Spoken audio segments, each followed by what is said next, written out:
Hello, Bible readers.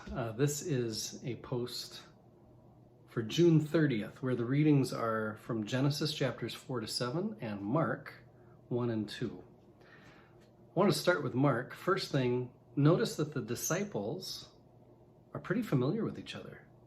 Peter and Andrew, James and John, they probably all go to the same synagogue. They've probably known each other for quite some time. Also, notice Simon has a mother-in-law. I know some of us might think, especially those of us who might have grown up Roman Catholic, that all these people are kind of like priests, and so they must all not be married. Simon is Simon Peter, the eventual first pope. He has a mother-in-law. Okay. I also wanted to mention about Mark. You're going to notice this as you read different books about how they use language differently. It's part of what makes Scripture interesting. In one verse they say they hunted, the disciples were hunting for Jesus. Mark uses very vibrant language at times. He will write with the shortest sentences, the shortest chapters. It is the shortest gospel and gets right to the point, always talking about, and immediately they did this, and immediately Jesus did that. Always trying to push the narrative forward. And this is another good example when we hear, and they hunted. Notice that right away at the beginning, Mark wants to talk about a leper and a paralytic. This is as radical a thing as Jesus could do, is heal one who has leprosy. I mean, complete outcast to society. And a paralytic would be, both are just so far beyond what typical holy men or religious people would consider something they could address or would want to.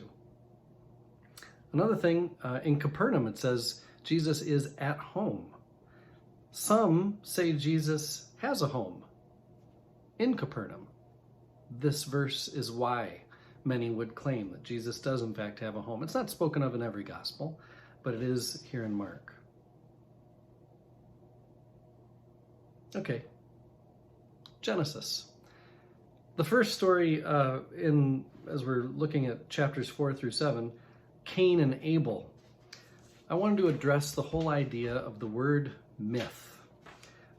This is another myth, as much as Genesis 1 is a myth. Genesis 2 is a different myth. Genesis 3 has its own Adam and Eve myth. Cain and Abel is another one.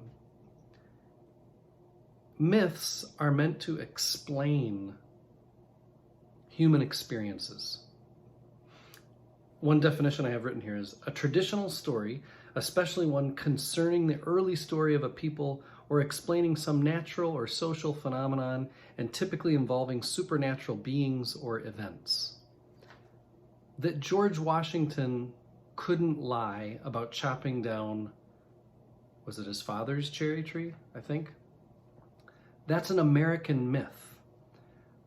It's not meant to be dishonest or anything like that. It's meant to convey a truth that George Washington was honest, truthful, full of value and character. Do we want to get rid of that story because it didn't actually happen? No, it still conveys the truth that we want to convey about that person. That's how creation accounts and all of these old stories in Genesis are intended to be offered. They're not intended to be taken as factual. Because the other, and this is where myth gets a little sticky, the other way to talk about myth is a widely held but false belief or idea. That is not what I mean when I say these are myths. Cain and Abel is trying to explain something as known to everyone as sibling rivalry, and why shepherds and farmers are always at each other's throats. That is a constant source of disagreement and even war in the Holy Land. So that's what the Cain and Abel myth are trying to get at. That's what Noah and the ark is trying to get at, its own, explaining its own truths. So just keep that in mind as you try to wring facts out of a myth. It's just not actually very helpful. I am one with my God. My God is with us, all of us, at all times and in all places.